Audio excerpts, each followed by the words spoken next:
ଦୁଇ ଜଣ ଆଦିବାସୀ ଯୁବକଙ୍କୁ ମରଣାତ୍ମକ ଆକ୍ରମଣ, ମୁଖ୍ୟ ଅଭିଯୁକ୍ତ ଫେରାର। ନ୍ୟାୟ ଦାବିରେ ଆଦିବାସୀ ଯୁବ ସମାଜର ଚେତାବନୀ।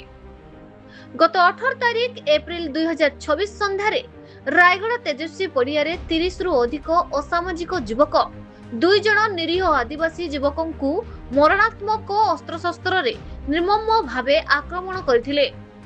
ଗୁରୁତର ଆହତ ଅବସ୍ଥାରେ ଦୁଇ ଜଣଙ୍କୁ ରାୟଗଡ଼ା ମୁଖ୍ୟ ଚିକିତ୍ସାଳୟରେ ପରେ ବିଶାଖାପାଟଣା ମେଡିକଭର ହସ୍ପିଟାଲକୁ ସ୍ଥାନାନ୍ତରିତ କରାଯାଇଛି। ରାୟଗଡ଼ା ଥାନାରେ ମାମଲା ରୁଜୁ ହୋଇ କିଛି ଅଭିଯୁକ୍ତ ଗିରଫ ହୋଇଥିଲେ ବି ମୁଖ୍ୟ ଅଭିଯୁକ୍ତ ରବି କୁମାର ଓ ନବୀ ଏଯାଏଁ ଫେରାର ଅଛନ୍ତି। ଆଦିବାସୀ ଯୁବ ସମାଜ ଅଭିଯୋଗ କରିଛି, ଏହି ଅସାମାଜିକ ଯୁବକମାନେ ସହରରେ ଆଦିବାସୀମାନଙ୍କୁ ହଇରାଣ କରୁଛନ୍ତି।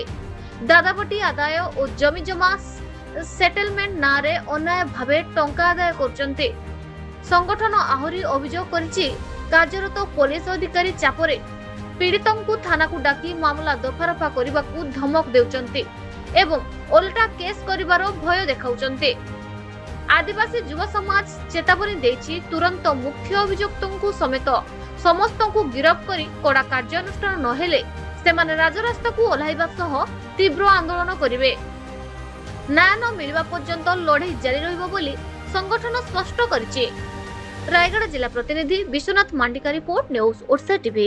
ଦେଖুন ମୋ ନାଁ ହେଉଛି ହରପ୍ରସାଦ ହେପ୍ରୁକା। ତା ସାଙ୍ଗେ ସାଙ୍ଗେ ସମସ୍ତ ଆମ ଆଦିବାସୀ ସମାଜର ସମସ୍ତ ଲୋକମାନେ, ଯୁବଗୋଷ୍ଠୀ ତଥା ସମସ୍ତ ପବ୍ଲିକ ରିପ୍ରେଜେଣ୍ଟେଟିଭ ଲୋକ ପ୍ରତିନିଧି ଭାଇ ଭଉଣୀମାନେ ସମସ୍ତେ ଏଠି ପୋଲିସ ପ୍ରଶାସନ ପାଖରେ ଏସପି ମ୍ୟାଡ଼ାମ ପାଖରେ ଆସିକି ଯେଉଁ ଲିଖିତ ଭାବରେ ଆମେ ଆବେଦନ କରିବାର ମୁଖ୍ୟ ଉଦ୍ଦେଶ୍ୟ ହେଉଛି କି ଯେ ବିଗତ ଦିନ ମାନଙ୍କରେ ଯେଉଁ ପ୍ରକାର ଭାବରେ ରାୟଗଡ଼ା ଗୋଟେ ଶାନ୍ତିପୂର୍ଣ୍ଣ ରାୟଗଡ଼ା ଥିଲା, ସେଠି କିଛି ଅସାମାଜିକ ବ୍ୟକ୍ତି ବିଶେଷ ମାନେ ଯେଉଁ ଆଣ୍ଟି ସୋସିଆଲ ପର୍ସନ ମାନେ ସେମାନେ ଗୋଟେ ସମସ୍ତ ଲୋକମାନଙ୍କୁ ଭୟଭୀତ କରିବା ପାଇଁ ଯେ ଅର୍ଥ ବଳରେ ଗୁଣ୍ଡାରାଜ କରିକି ଯେଉଁମାନେ ଏବେ ଲୋକଙ୍କୁ ଭୟଭୀତ କରିବାକୁ ଚେଷ୍ଟା କରୁଛନ୍ତି, ତାର ପାଇଁ ନିଶ୍ଚିନ୍ତ ରୂପେ ଏଇଟା ସମସ୍ତେ ଦୃଢ଼ ନିନ୍ଦା କରୁଛନ୍ତି।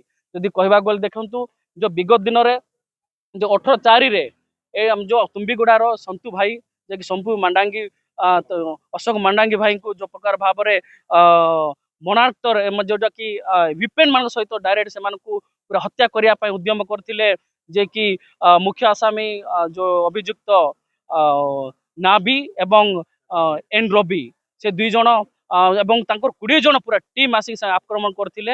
ଆଉ ସେ ଭାଗ୍ୟବଶତଃ ଯେ ସ୍ଥାନୀୟ ହସ୍ପିଟାଲରେ ଯେତେବେଳେ ତାଙ୍କୁ ଚିକିତ୍ସା କରା ସେ ବଞ୍ଚିଛନ୍ତି। ଆଗାମୀ ଦିନରେ ଯେଉଁମାନେ ଆକ୍ରମଣ କରିଛନ୍ତି ଆଉ ମୁଖ୍ୟ ଆସାମୀ ମାନଙ୍କୁ 2 ଜଣକୁ ଯଦି ଗିରଫ ନ କରାଯାଏ, ନିଶ୍ଚିନ୍ତ ରୂପରେ ଆଦିବାସୀ ସମାଜର ସମସ୍ତ ଲୋକମାନେ ରାଜରାସ୍ତା କରିବେ, ଲଢ଼େଇ କରିବେ ନ୍ୟାୟ ପାଇବା ପାଇଁ, ଜଷ୍ଟିସ୍ ପାଇବା ପାଇଁ।